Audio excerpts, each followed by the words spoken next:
আজ আমি তোমাদের সাথে শেয়ার করব আমাদের পাড়ার কালী পুজোর উদ্দেশ্যে দুদিন খাওয়ানো হয়, একদিন নিরামিষ ভোজ, একদিন আমিষ ভোজ।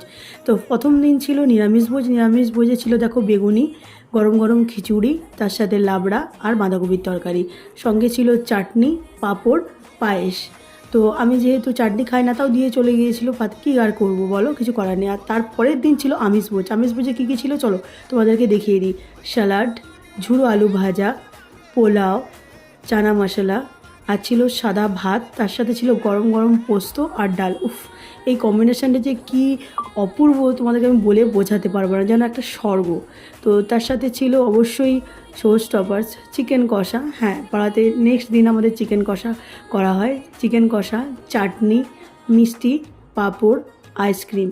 যেহেতু আমি চাটনিটা খাই না, তাই চাটনি মিষ্টি আমি নিইনি। আমি নিয়েছিলাম শুধু পাঁপড় ভাজা আর নিয়েছিলাম আইসক্রিম, আর সঙ্গে ছিল পান মশলাও। কিন্তু কেমন লাগলো জানি।